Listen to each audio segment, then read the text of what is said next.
Hello everyone, welcome back to my channel. आज आपण बनवणार आहोत उन्हाळा स्पेशल कैरीचं पन्ह।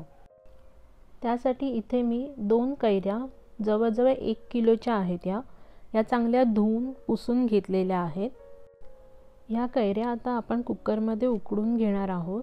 त्यासाठी मी कुकरमध्ये पाणी ठेवून त्यावर वाटी ठेवून एक जाळी ठेवली आहे आणि त्याच्यावरती आता मी कैऱ्या ठेवून त्या उकडून घेणार आहे।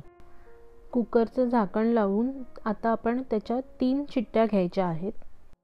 कुकरच्या 3 शिट्ट्या झाल्यानंतर कुकर थोडा थंड होऊ द्यायचा आहे। कैऱ्या मस्त शिजलेल्या आहेत। आता आपण त्याची सालं काढून त्याच्यातला पल्प काढून घ्यायचा आहे।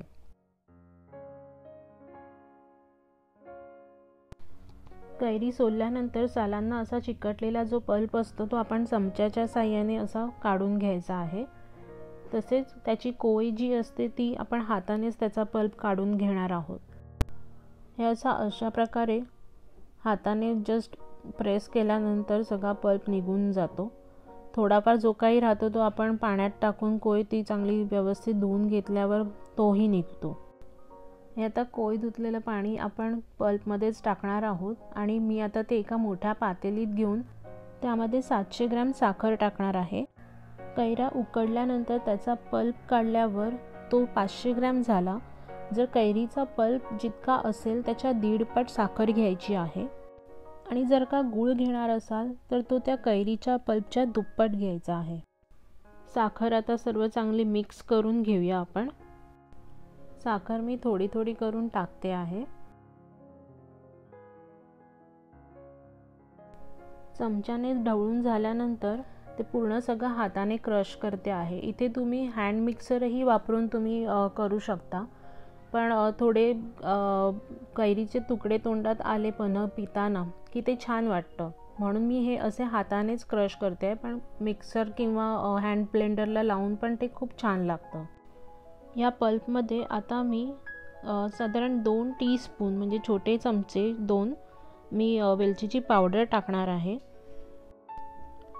अर्धा टीस्पून म्हणजे अर्धा छोटा चमचा मी मीठ टाकणार आहे। तुम्ही तुमच्या आवडीनुसार मीठ टाकू शकता। इथे मी केशर घेतलंय, ते थोडंसं गरम पाणी करून मी त्याच्यामध्ये ते भिजत घातलं होतं कारण त्याचा रंग सुटण्यासाठी। आता हे चांगलं मिक्स करून मी पल्पमध्ये टाकणार आहे। केशर टाकल्यामुळे पन्हाला खूप छान रंग आणि खूप छान सुवास येतो। सर्व आता आपण चांगलं मिक्स करून घेऊया आणि अशा प्रकारे कैरीच्या पन्ह्यासाठी जो लागणारा पल्प आहे तो आपला रेडी झालेला आहे। तर आता आपण थंडगार कैरीचे पन्ह बनवायला घेऊया। त्यासाठी एका ग्लासमध्ये मी 3-4 आईस क्यूब्स घेतलेल्या आहेत। त्यामध्ये मी आता जेवढा ग्लास असेल तुमचा त्याच्या अर्ध किंवा अर्ध्यापेक्षा थोडा कमी तेवढा आपण पल्प घेणार आहोत आणि वरती आपण थंड पाणी टाकायचं आहे। पाणी टाकल्यानंतर ते चांगलं ढवळून घ्यायचं आहे आणि कुठेतरी शांत बसून कैरीचे पन्ह एन्जॉय करायचं आहे। सो तुम्ही पण एन्जॉय करा आणि आता मीही एन्जॉय करते, पण त्याच्या आधी माझ्या चॅनलला सबस्क्राईब करा आणि हा व्हिडिओ शेअर करा आणि आवडला तर नक्की लाईक आणि कमेंट करा। Thanks for watching.